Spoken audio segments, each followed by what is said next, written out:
Қазір Сайын Сахараның ерекше жануары киіктің төлдейтін кезі. Мамандардың айтуынша, мамыр айының бастау алатын бұл уақыт 10 күнге созылады.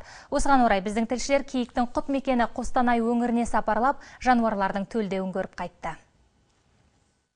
Киік мамонттар жасаған кезде де дәл осылай жосыған жануар, бірақ 21 ғасырға небәрі 20 мыңы жетіп құрып кете жаздады.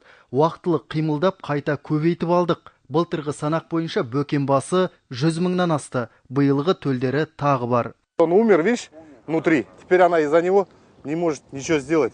Бұл аналық төлі өкінішке орай өлі туды. Дегенмен киікті қорғаушылар еш қапаланбайды. Айтуларынша жануар аса өсімтал, әдетте егіз туады. Это девочка. Да. Қазір Қостанай облысының Амангелді ауданы аумағында 40 мыңға тарта киік жүрсе, солардың көбі ұрғашы. Мамыр айында олар төлдей бастайды. Бөкендердің аса әлсіз және қорғансыз болатыны осы шақ. Бұрындары аңшылардың өзі киіктің төлдейтін уақытында оларға тимейтін. Қазір қарамайды. Өткен күні ғана жайылған киікті қуып жүрген екі көліктің үстінен түстік.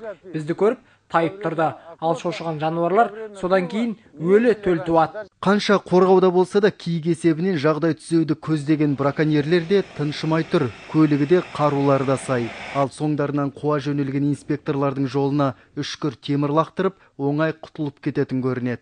А это в любом случае, вот его кидаешь. Вот по 5-6 штук таких кидают. Бұл бөкен қорғаудың қаншалықты қиын және қауіпті екенін көрсетсе керек. Дегенмен көзі мөлдіреген құралайды келер ұрпақ көрсін десек, осындай жанқиярлық еңбек қажет. Бақтияр Хамит, Александр Трухачев, Әлиақбар Қадырбаев, Евразия бірінші арнасы.